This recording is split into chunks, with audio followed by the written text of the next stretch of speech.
రెండు తెలుగు రాష్ట్రాలకు నమస్కారాలండి. నా పేరు చంద్రయ్య, హైదరాబాద్. ఒక ముఖ్య విషయం ఏంటంటే, ఈ రోజుల్లో ఈ ఆర్థిక ఇబ్బందుల వలన కానీ, లేకుంటే వాళ్ళ కష్టాల వలన కానీ, ఒకరు ఇద్దరు ముగ్గురు పిల్లలున్న పిల్లలను చంపేస్తున్నారండి. వాళ్ళు చనిపోతున్నారు. దయచేసి మీరు చనిపోయిన పర్లేదు కానీ పిల్లలు చంపకండి, పిల్లలను ముట్టుకోవద్దండి. అంత ఇబ్బందికి వస్తే దాన్ని నేర్చుకోవాలి, కష్టాన్ని ఈదాలి, మనం ముందుకు తోవాలి, కష్టాన్ని మోసుకొని ముందుకు బయలుదేరాలి. లేకుంటే పిల్లలు కనకండి. ఏమండి, ముక్కులారని పిల్లలను చంపుతారు, మీరు చనిపోతారు. అవసరం అండి?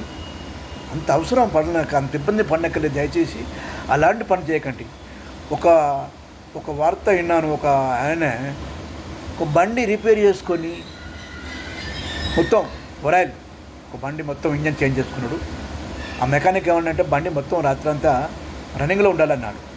అది రూమ్లో పెట్టి రన్నింగ్లో పెట్టాడు. ఇద్దరు పిల్లలు అలా పనుకున్నారు. తెల్లారి వచ్చేసరికి పిల్లలు చనిపోయారు. ఆ స్మోకింగ్ వచ్చిందండి, పొగ, ఆ గాలి ఆడక, ఊపిరి ఆడక పిల్లలు చనిపోయారు. దయచేసి అలాంటి రానివ్వకండి. బైక్ బయట పెట్టచ్చు కదండి, లేదంటే పిల్లలు ఒక దగ్గర పంట పెట్టచ్చు కదండి. ఆ మధ్యలో ఒకప్పుడు మనం బోర్లు వేసేవాళ్ళు, బోర్లో పిల్లలు పడేవారు. ఇప్పుడు ఆ బోర్లు అపాయం తప్పింది, కానీ ఈ అపాయాలు ఇప్పటికీ వస్తూనే ఉన్నాయి. అవి రాకుండా జాగ్రత్త పడాలి. మన రెండు తెలుగు రాష్ట్రాలు సవినీయంగా ఉపయోగించి ముందుకు తెలివిగా ఉండి మొత్తం జీవనం పరిమాణం ముందుగా ఎదిగేటట్టుగా మంచి తెలివిగా బ్రతకాలని నేను కోరుకుంటున్నాను.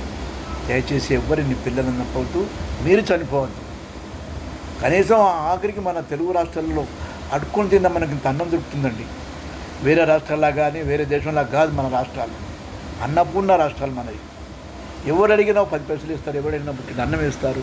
మంచి పని ఉన్నది, మంచి వినేయత ఉన్నది, మంచి గాలి, నీరు, భూవ మన రెండు రాష్ట్రాల్లో ఉన్నది. దయచేసి అలాంటి పని చేయొద్దని నేను సవినయంగా నమస్కరించి చెప్తున్నానండి.